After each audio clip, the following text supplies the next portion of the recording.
Good morning, parents, and welcome. Today, during this presentation, you will be hearing from Cleve, Lucy, and Charlie as we discuss the internet and its negative aspects of accessibility and connectedness. When it comes to the internet as parents, it is extremely difficult to fully comprehend what your child is experiencing online, from knowing what kind of content your children are viewing and whether they are acting appropriately online, to if they are actually safe. During our presentation today, we will be discussing the issues of sexting, online predators, and what this may mean for your children as they begin to interact on the web. An online predator refers to an individual who attempts to coerce or seduce children into having sex or engaging in sexual discussions online. The invisibility of the internet allows these predators to conceal their physical appearance, age, and gender behind the shield of a digital screen, and access young children whenever they please. With the internet acting as an infinite space filled with chat rooms, games, and all sorts of wonderful interactive tools that your children can use at any time, the reward is high, but does come with many more risks. With the internet giving its users the ability to access any aspect they please without needing formal identification, it can lead to some improper use and dangerous behaviours. Without proper protection from such users, your children may become a target for inappropriate intentions. For my section, I am going to be focused on the different tactics that are used by online groomers. The article that I read discusses the different tactics that online groomers use in order to lure their target or victim in, including complimenting, creating a fake profile, and trying to become the target's best friend. The article goes on to explain what the groomers want to know and what to find out about the child, how they try and find every little detail that they can about them. This includes all of their other social media platforms and accounts, where the computer or device is located and is anybody able to see it. If they have had any sexual partners, and if so, how many. They learn the target's routines, and they will even go as far as to learn the parent or guardian's routines to know when they aren't home or where they are.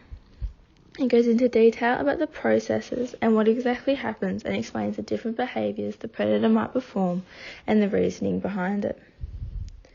The article also explains the use and art of complimenting and how complimenting is used in order to gain the trust of a minor and make them believe that this person really likes and or cares about them. Complimenting plays a big role in the process, and in many studies it shows to be very common and practical. The groomer compliments the minor in hopes that they will continue to like them and creates an idea that this person really does like them and is invested in them, making it easier for the groomer to gain that trust and find out all of their personal information. The act of sexting has unfortunately crept its way into schools in the last decade, with the addition of cameras and mobile phones aiding the dramatic increase in sexting behaviours. For classification purposes, sexting is the transition of sexually explicit written or photo-video material via smartphone or other electronic devices. When taking this description into consideration, it's clear to see why cameras in phones are facilitating this problem. Ease of access to a camera, but also the rise in popularity of mobile phone apps such as Snapchat offer the perfect opportunity for daring students to experiment and push the boundaries. The research I conducted revealed some key themes. Surprisingly, a study on 2,100 Year 10, 11 and 12 students across Australian high schools found that sexting is relatively common, with more than half, 54% of the students, reporting they had either received or sent a sext. This study also discovered there's a clear correlation between sexting involvement and recreational substance abuse, such as alcohol and or marijuana. Also making note that students who are already sexually active are much more likely to participate in sexting. So how can we combat online predators and sexting? Recent technology advancements have created the perfect storm for online predators to pounce. With networking tools now easier to use and more cleverly integrated with one another, information on the World Wide Web is at a dangerously accessible level. However, there are a few tips to combat online dangers.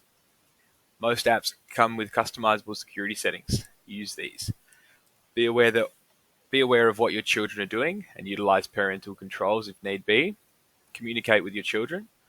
Educate your children on privacy and security measures. Limit screen time. And finally, but perhaps most importantly, most sexual grooming and sexting activities are illegal. If you cannot prevent these behaviors, the legal avenue may be able to assist you. Thanks for taking the time to watch our presentation. We hope you were able to learn something new today.